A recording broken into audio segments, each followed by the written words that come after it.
This episode is brought to you in part by Museum of the Bible and its new worship experience, All Creation Sings, made in partnership with Creator.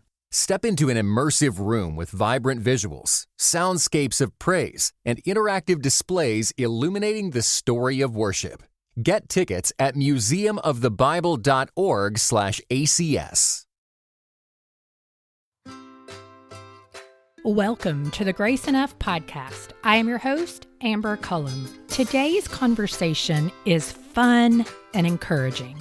I sit down with entrepreneur and TikTok mom, Michelle Debenport. Michelle is a business clarity coach. She helps kingdom-minded entrepreneurs who are stuck or unsure of what they were created to do find clarity. Something I appreciate about our conversation is the real-life personal experiences Michelle shares regarding the successful and unsuccessful businesses she's launched. I also appreciate how she talks about the fear of failure and the all too common feeling of being stuck. She speaks to all of those today, and I think even if you aren't an entrepreneur, you'll resonate with her approach to the fear of failure and overcoming that stuck feeling. If you're new here, I want to invite you to a free resource I have available. 8 books that were influential in ways that surprised me. The list covers a variety of topics, including prayer, spiritual health and formation, spiritual warfare, and more. It also includes a variety of genres: fiction, nonfiction, and memoirs. If you're interested, you can download the list for free at graceenoughpodcast.com/books. Good afternoon, Michelle, and welcome to the Grace Enough podcast. Thank you, Amber. It's good to be here with you. We're going to talk all things about being an entrepreneur, but failing and what does failing really mean and all of that. And so as we dive in, go ahead, share a little bit about yourself, your family, and tell everybody a little about what you do on a day-to-day basis. I am a mom, a wife of 24 years. I have 2 boys. They are teenage boys. One just turned 15 and the other one is 19 off at college. It's a new stage of life. I'm learning to adjust to that. I jokingly say I'm an unpaid Uber driver. Every mom of teenagers says amen. Yes, right. I have one more year in this role, which I am sure in the future I'll miss. Oh, I'm sure. But right now, I spend most of my days driving from activity to activity. I start my driving job at 6:30.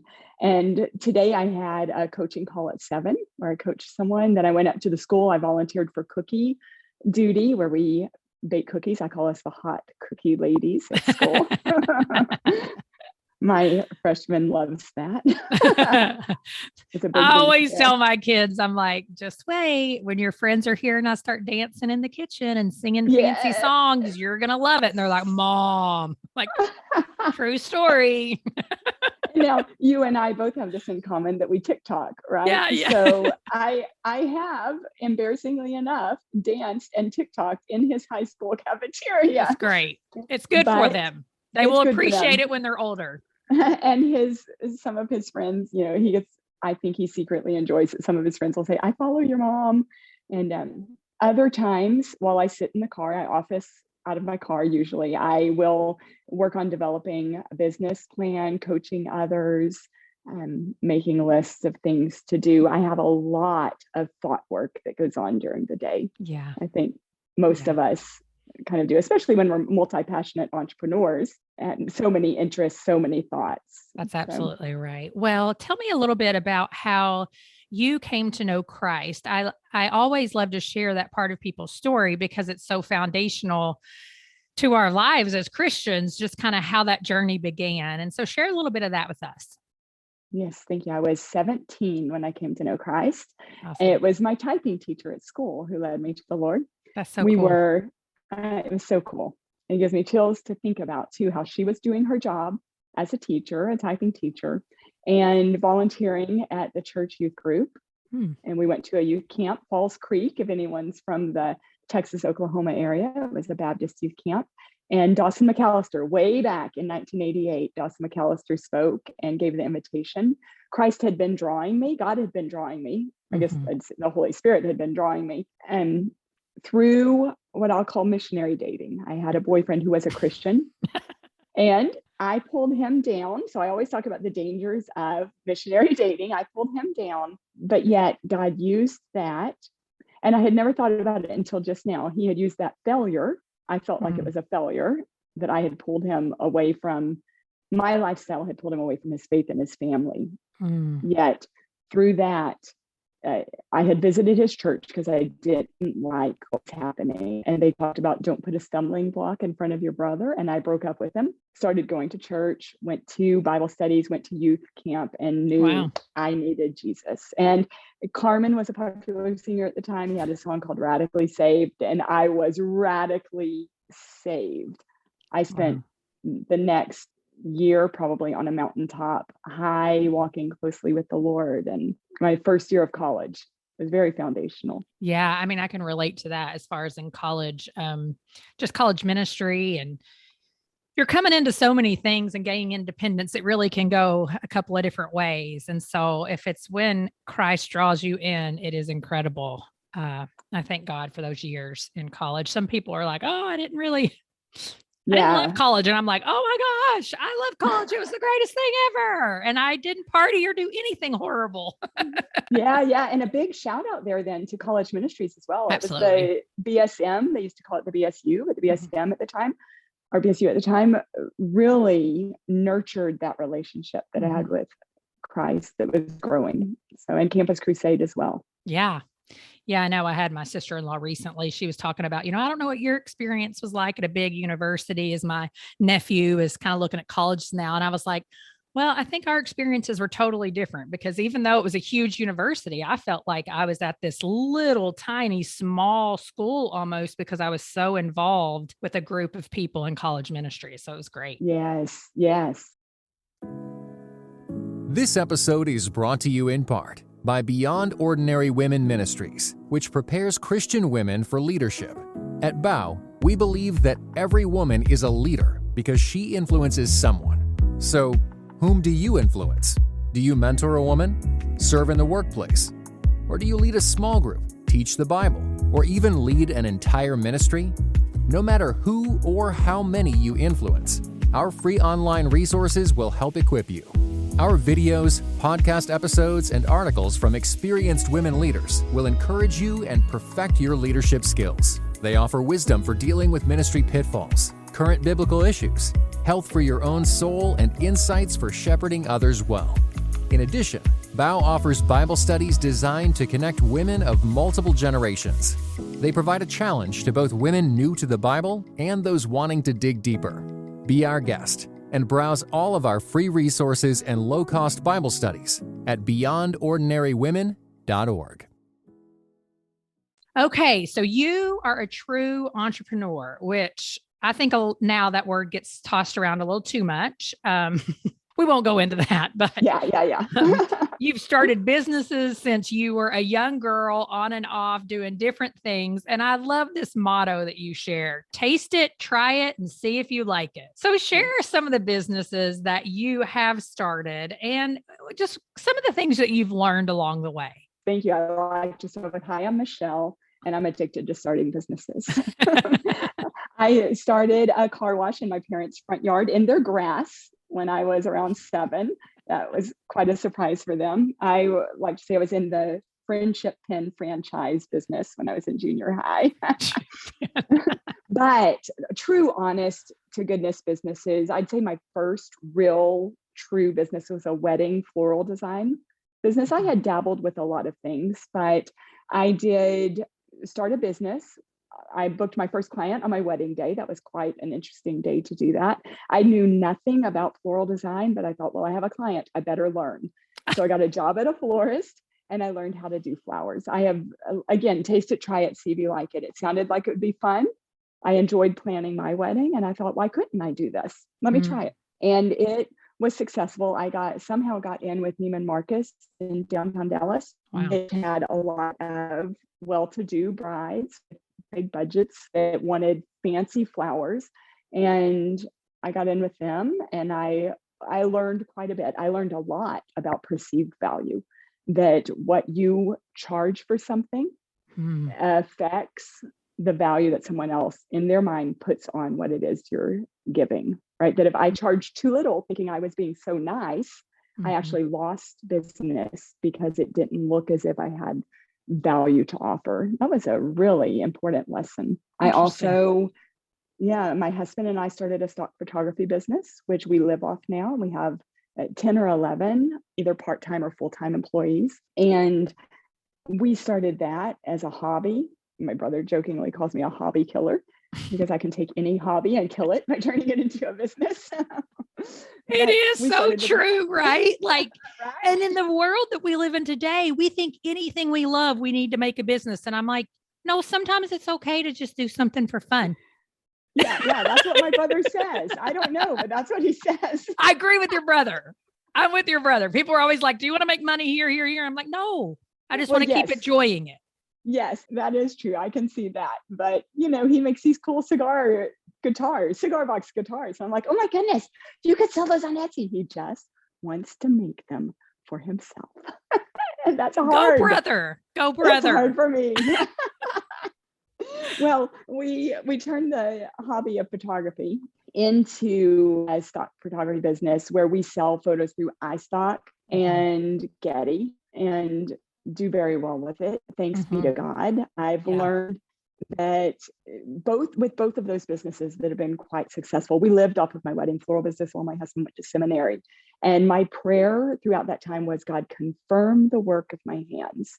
If this is what you want me to do, may you make it successful. And he has opened doors in stock photography. Sometimes we think, why are these photos selling? We don't have clients and we don't have customers. My husband hates it when I say just, but we take photos that we think will sell. We upload them. We have keyworders who keyword them. We have editors who edit them, a team who shoots them, and people search keywords, they find them and they buy them. And we are continually amazed at how God shows favor on that and continues to have the photos sell.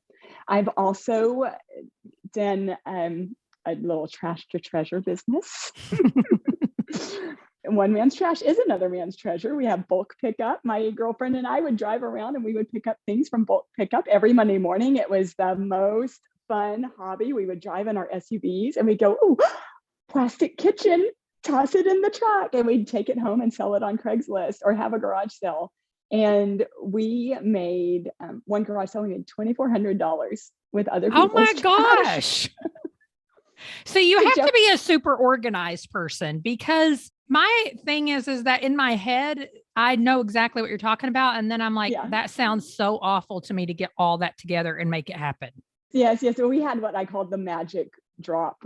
We had one of those older neighborhoods where the mail carrier actually comes to your door and drops the mail in the slot. Yeah. We have flipped homes. That's another thing we've done. So we would live in a home that was real ugly, fix it up and sell it 3 years later. And so one of our homes at the time had a slot, and we'd sit the plastic kitchen outside and we'd come home and there'd be money in the front entry. It was so fun through the magic drop. That is so hilarious to me. I mean, I love it, but I'm like, I guess because my brain doesn't work really that way. And I don't want to say at all.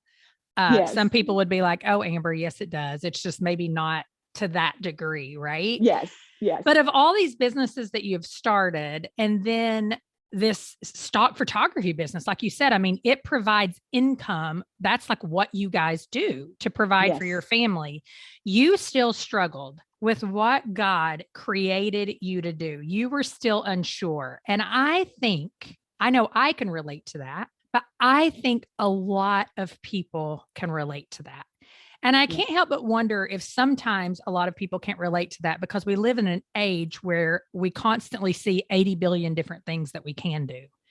And so again, that's another side note I could go into, but share a little more of that journey that you've been on for the last 4.5 years, where you've seen success, you've experienced failure. Yes. But you still are like, okay, God, what in the world have you created me to do? Yes, absolutely. I what I didn't mention in those business opportunities are the failures, the businesses that I tasted and tried, and I saw quickly I did not like them. And I felt like I was going around looking for that thing I was created to do. Sure, I'd start a business and it would do well, or I'd start a business and it would flop, or I'd try this, but I felt like I was always tasting and trying to find that thing. And I remember at the start of my journey, honestly, I went to, by my journey, I mean this last 4.5 years to find what I was created to do, right? Have you been to the Ark, the big Ark in Kentucky? Kentucky, I haven't, but that's so close to my hometown. I can't believe I haven't gone yet. It's worth going to. It's super, the tickets were like the cost of Disney World, it felt like, but oh my gosh. It is so cool though. Yeah. So cool to go through and see. I had always wondered, when you see these little Noah's Ark, how did the animals fit in that? Right. But then when you see the actual size, you go, wow. And there's a section, this does get to the point, but there is a section in there that's a children's book area. Now, I'm a former children's pastor, a former kindergarten, elementary, and second grade teacher, former homeschool mom, education and literature. All these things are just in me, right? So I was drawn to this children's book area that had all of these little bitty ark drawings and stories. And it said across the top, it said something along the lines of, if they can get you to believe that the ark wasn't real, they can get you to believe God isn't real. Something along those lines. And I thought instantly, I know what I want to do. Again, I'm just an idea generator when it comes to business ideas, right? But I thought, I want a book that is a fold out book to scale of the size of the ark. And it starts off saying, Noah obeyed the Lord and did everything that was commanded, right? It talks about Noah, his life, whatnot, the story. And then it says he obeyed the Lord and he did all that he commanded. He obeyed the Lord and you open it up, and obeyed the Lord and you open it up, and you open it up and open it up and open it up until it is like 8 pages, of a pullout with Noah the size of, I don't know, a penny, dime, possibly, right? And it shows what it really was like. And I thought, that is the thing. That's the thing. It's going to have Say Yes Publishing and make books. And we were on a road trip. I was in the camper. We have a little Airstream we like to travel around in. And I thought, okay, God, this is my thing. I found it. And I got some paper and I made it all out. I got my 8 pages and it was rainy. My husband and boys went off hiking or something. And I was like, no, I have found my thing. I'm working on it today. And I sketched it all out and I wrote the words out. And then I looked at it and went, wow, this stinks. It really stunk. The drawings were horrible. The words weren't coming. And I was like, how? And I just prayed to God, this is the beginning of it. God, what did you create me to do? Because I thought that was the thing. What did you create me to do? And I Googled, because that's what we do now, right? I prayed and then I Googled how to know what you're created to do, how to use your gifts. I didn't even know what my gifts were, right? How to use them. And I came across a survey that talked about, Samuel, what kind of entrepreneur are you? And I don't know why I was drawn to it, but I went through and there were 3 answers in the end. It was, you're a true entrepreneur, which I now would call an idea generating entrepreneur. You're a managerial entrepreneur, or you're an artistic entrepreneur. And at the end, it came to me, it said, you are not an artist. You do not create things. You are a connector, an encourager. And I thought, oh, and it was the most freeing thing I'd ever heard. I am not an artist. All these years, I had tried to create something, and that opened the floodgate to taste and try more things. So I started a t-shirt business. But isn't that creating? Yes. And are you ready?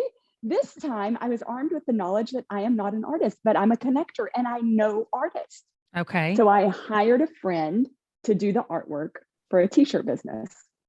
And suddenly I was off and running. Now I tasted, tried it, and saw that I don't like products. I don't like inventory. I don't like having hundreds of shirts, sizes, and colors and trying to decide, right? It's so awful. But little by little, step by step, over 4.5 years, things like that survey have come into my life. Questions.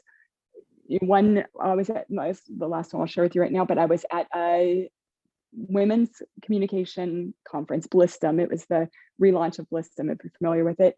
And Joe Saxton was speaking on leadership, and she asked the question, write down right now without thinking, where do you want to be in 15 years? What do you want your life to look like? And here are all these, women communicator, entrepreneur people. And I was like, my first thought, I want a happy, healthy family. I want to travel, and I want to encourage people to use their gifts for the glory of God. And I was like, well, what am I doing here? Because my first thing is I want a happy, healthy family. Yeah. And next I want to travel, and all I want to do is encourage others. And I thought, okay, I know that I'm wired for business. It's in me, but yet my first goals had nothing to do with that. But little by little, as I look back now at the breadcrumbs throughout my life, they've all led to what I'm doing now. And now I have clarity and confidence in what I am doing through that 4.5 years of question, a book or conference, a keys that we're unlocking.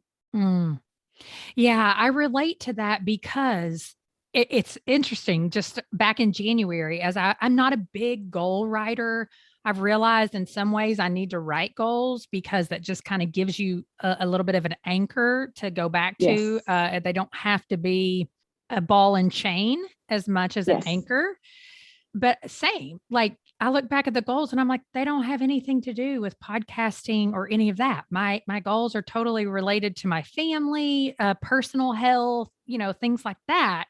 But yet I know God has gifted me as a communicator and a connector like you. And then I'm like, what the heck? What is going on here? Like, what the heck? Right. What am I doing here then? Yes. It's so frustrating, even though I do at times think that, again, we can get so caught up in thinking God's only created us to do this one specific thing. And if we're not doing that, we're not doing what he created us to do, which I do not believe is true. And so, how do you kind of wrestle through that? Like, no, I am still fulfilling God's purpose. Yes. Even though I have this question. First of all, there's a great TED Talk, Emily Wapnick, Emillie, I think Wapnick, called Multi-Potential Light. Many, potential light, multi-potential light. And she talks about how we are wired to do different things. Some of us are wired to have multiple passions. That's why I call myself a multi-passionate entrepreneur, multiple passions doing multiple things. Where she and I differ a little is she says there's not one true calling. You have, for people like us, you have lots of different things. I personally believe I have one calling, and it is to encourage kingdom-minded entrepreneurs to use their gifts for the glory of God, for me to see their potential and help guide them and direct them in that, to see that it can be done. Now, how I do that could be different avenues. Oh, it could be totally different avenues, but I know I'm an encourager and that I'm an entrepreneur, right? Yeah. But it can be different avenues. And sometimes I believe God allows us to go down these different trails. The t-shirt business, realizing I don't like inventory, I learned that. And then I started a studio space with a friend called Studio Space 31, the 31 from Proverbs 31. She's very entrepreneurial. So we took the skills that I had from t-shirt making and made a business teaching people to make t-shirts and providing them equipment to use to make t-shirts, because I know I love teaching.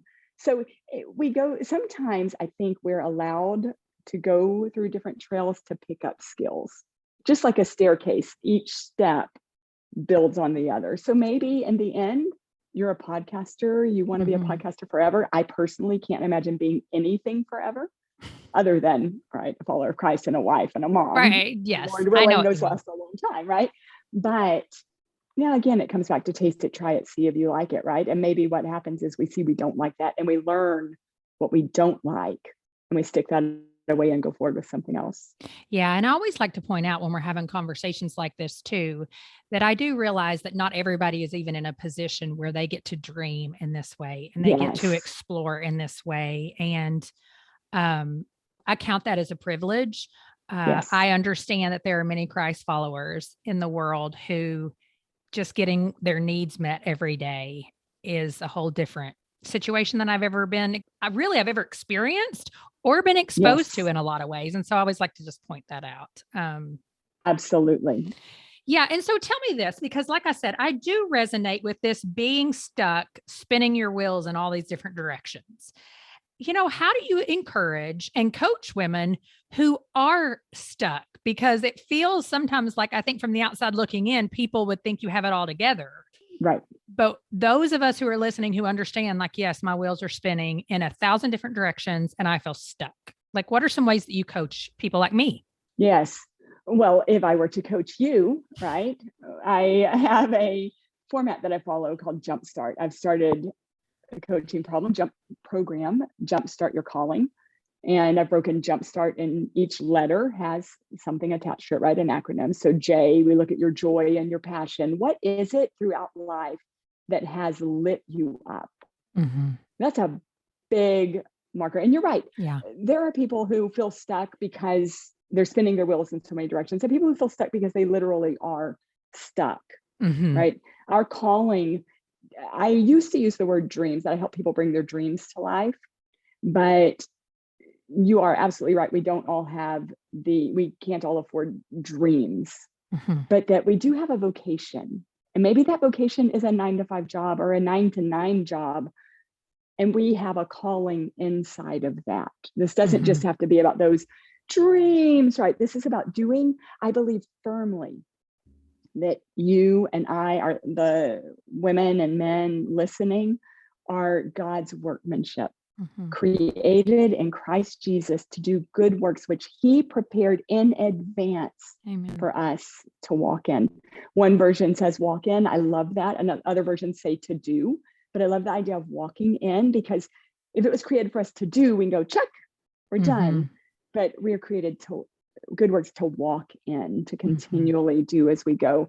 So how do I encourage women who are stuck spinning their wheel? We look at, go through the Jumpstart program, right? J, your joy, your what highs, what do you love, what do you loathe about what you're doing? Sometimes we can see that the things that someone loathes might be all in isolation.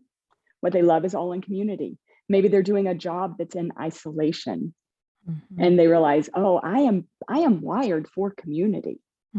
If possible, find a job or vocation where you can work in community.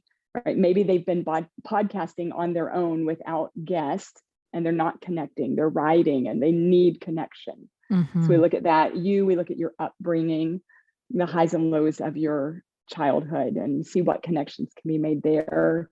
And we do some mind mapping and look at all of the roles. As a mom, spinning your wheels, a mompreneur, right? We're spinning our wheels in so many areas. We look at, I call it the molecule of you.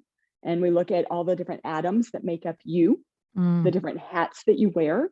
And just like carbon monoxide and carbon dioxide, one atom makes all the difference between life and death. Maybe there's something I had when I did this mind mapping 3 years ago, I believe. I had t-shirt business on there, and that atom was killing me.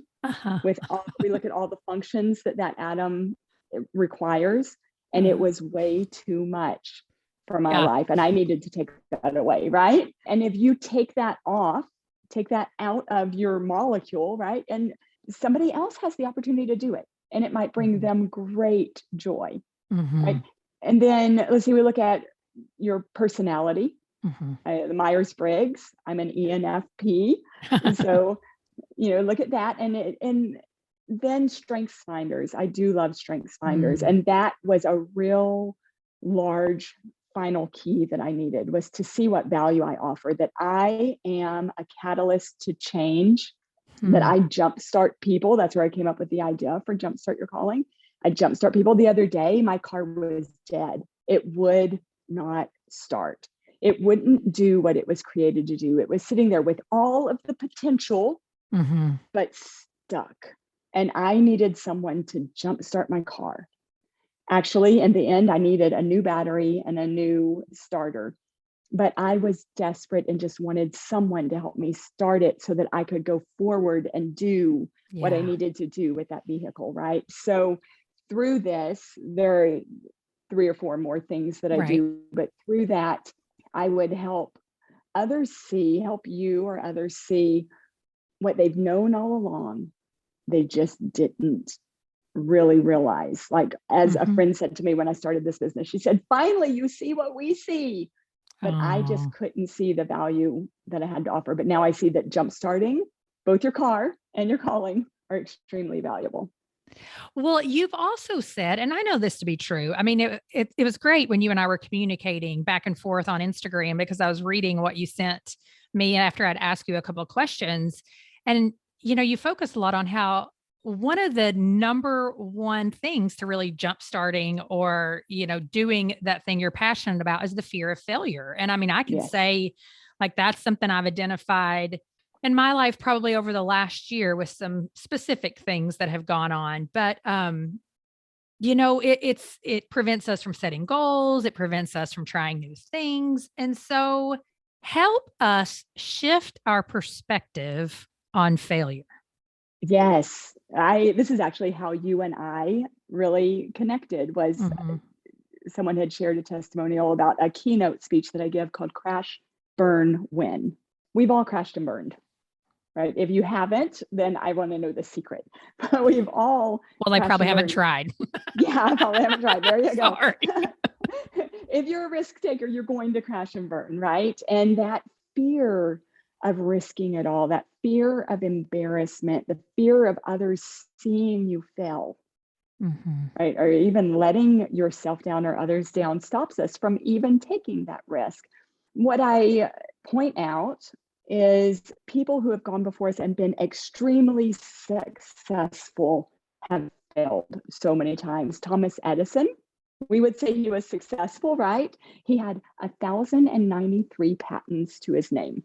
Now, he's someone who tried and saw if he liked it. I can't even speak. It's a good thing I don't homeschool anymore. But he had crazy ideas. One idea he had was to create everyday things out of concrete. You can imagine maybe why that didn't succeed. Cabinets you're pulling that are made of concrete, pianos made of concrete. Wow. That's so crazy, isn't it? I know, right? I believe it was the Yankee Stadium was his one success out of that business. He had a talking doll that came out for Christmas. It was the hit. It was, all the rave. Everyone wanted it. And after a couple of months, people were returning it. It was fragile. The voice was creepy. They hated it. It was off the market. Einstein failed his exam to get into technical school. At the end of he was slow to speak. He didn't do well in anything other than math and science. Once he graduated technical school, he was not given a job at the university where everyone else was. But yet, he didn't let those failures stop them. Neither one of them did. And they went on to change the world. They used failure as a stepping stone to their success. But Elon Musk, we're actually talking right now because of Elon Musk. I'm out in the country and my satellite is provided through Starlink. Yeah. And because he took a risk to do that, we're here talking, but he sent a rocket up into space for the world to see. And within seconds, it blew up. It crashed and burned in front of everyone. And he got on the news, on social media, and he said, it's the win because of the data he received. And so he was able then to take that data and later launch, and it did go up and it landed just right. So it's this reusable rocket, which has never been done, but he counted the failure as a success because of the data that he collected. And so I have proposed that we adopt the mantra, it's just data. And when you fail, it's just data. And something about that helps to remove the emotion. I've had a lot of experience with failed videos on TikTok. And in the beginning, it was embarrassing to have no views or no engagement or 6,000 views and 6 likes, and it's like, oh, that's so embarrassing. And I started celebrating each failure and saying, all right, this is great because I am learning to disengage the emotion. I am learning to not connect my value to the success or the failure. Right? That it's just data. It helps me to go forward. Henry Ford talks about failing helps us to learn how to I can't remember the quote exactly, but how to proceed more intelligently the next time. Yeah. It is interesting in this. I think just getting to the point, particularly uh, even for youth today, I mean, me too, Yes. but as youth who are growing up in a world where everything is categorized by likes and Yes. views, Yes. it's just really dangerous to the way our brain is, I mean, wired by God for that to determine our value. And so, really, even looking at it as data can be really, really helpful. And if you don't mind me interjecting, one thing I forgot to say is how important it is to write down the feedback that you gather. So I had a failure recently. I was in a contest with this speech, which a Toastmasters contest, and it took them 45 minutes. I'll just be vulnerable here and tell you 45 minutes for them to decide, and they disqualified me. Hmm. And I had to go back and go, okay, I know I did a good job. I know my speech was good. They called me back to talk. It was on Zoom. They called me back to talk. And the issue was you cannot reference, let's see, less than 25% of your speech can be a reference to something else. Now, I didn't know what that meant, but because I'm referencing Edison, Einstein, and Musk for more than 25%, it didn't count within Oh, the guidelines of the speech contest. It was more of a oh, research project than a speech. But I had the opportunity, of course, I was disqualified, but I had the opportunity to practice what I preach. And I got a sheet of paper and I wrote down the feedback from the mhm, failure. What did I learn from that? And the thing I learned the most from that is I don't have to win a speech contest to know that I was good at speaking, mm, right? mhm. And I think you're right with the likes. I don't have to have more followers. I don't have to have more likes. It's just data. It's just Mm. feedback. If we can disengage that value from the failure, just because the activity I did failed doesn't mean I'm a failure. That's right. Yeah, that's really good. Well, and as we close out, I mean, it's a good place to really end the conversation and talking about the unwavering grace of God. And so, as an entrepreneur, take a moment and reflect on God's unwavering grace as we think about failure and success.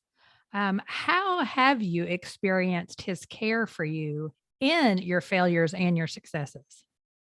So I'm a little bit of a word nerd sometimes. I looked up grace. I was like, okay, let's just look up grace. Of course, we Hmm. know the unmerited free favor of God. The first definition was simple elegance or refinement of movement. And I loved that, thinking about that, how God has used my failures and successes to refine my movement in Hmm. Him. That every time I've failed, it's been an opportunity to know more about Him, to draw closer to Him, to learn more. I truly have, in the last year, gotten to where I celebrate failures and successes. Don't get me wrong, I love it when there's success. And another definition was bestowing of blessings. And I think blessings come in a lot of different ways. That doesn't always mean that, yay, this was great, everything was wonderful. It all went the way I planned, right? Hmm. Sometimes it does. And I thank God for that. He, I don't know, at the moment, all I can think is he owns cattle on 1,000 hills and he loves to give good gifts. Hmm. And that's his grace. That's his blessing to us. And at the same time, the Lord gives and the Lord takes away. And what a joy it is to get to know him more through the downs. My sweetest times with God have been in the deep, dark down times of failed attempts at things. And I think that's his grace. Hmm. I love that. And a conversation that I just had talked about, though, like her experience, same as you. It was Nicole Zasowski, and Yes. she is saying she knew God in her pain, in her failure, but she wanted to know God in her joy too. And because celebration is such a fundamental part of God's word, it's what he instituted with his people early on. I mean, they just celebrated for the sake of celebrating. Yes. And what a beautiful picture it was, because I did think, like, we don't really focus as much on celebrating the goodness of God in success. And so it's good to know him in both. Yes. And I can tell you, having now come to the point that I have clarity and confidence in my calling, and I know what it is. It's cheesy, but you have a colander to rinse your vegetables or drain your pots. Right. I'm calling it a colander. So once you know your calling, you can let things sift through, and maybe they stick, maybe they don't, but it has given me the opportunity to see more success and rejoice in that success. I'm actually working with a biblical money mindset coach, and I am learning to accept the lavishness of God on our lives, because maybe it's that thing that we do as Christians where we go, I'm suffer as Christ suffered, and we don't think about that celebration, right? But Jesus himself celebrated, said, I'm here with you. Let's celebrate. We don't need to walk around with oil on our foreheads when we're that's right. I mean, he totally said, he's like, why would we do that? I'm here and I won't always be here. But so tell our listeners, if somebody is like, okay, I want help and I am stuck, and I'm coming to Michelle, where can they find you and your Jumpstart Your Calling program? Yes, actually it's at jumpstartyourcalling.com. Yay, that's easy. And then on TikTok. And on TikTok, it's Michelle_Debenport, but it's easy to find me as that TikTok mom, because I am that TikTok mom, right? And she really is, you all. She has like, I don't know, a bazillion followers and views and all that. I know we were just saying don't measure by that, but it's true. I have a way with tweens. I love it. Oh, well, Michelle, thank you so much for being here today. I really appreciate it. It's just been a blast to talk to you. Thank you. It's been such a joy. It's an honor. I appreciate it. If you are someone who struggles with the fear of failure, remember, use failure as a stepping stone to success. It's just data. I hope Michelle's words stick with you. Don't forget to visit Grace Enough Podcast/books for your free download. We'll see you back here next week. Thank you for listening to the Grace Enough Podcast. Tune in next time.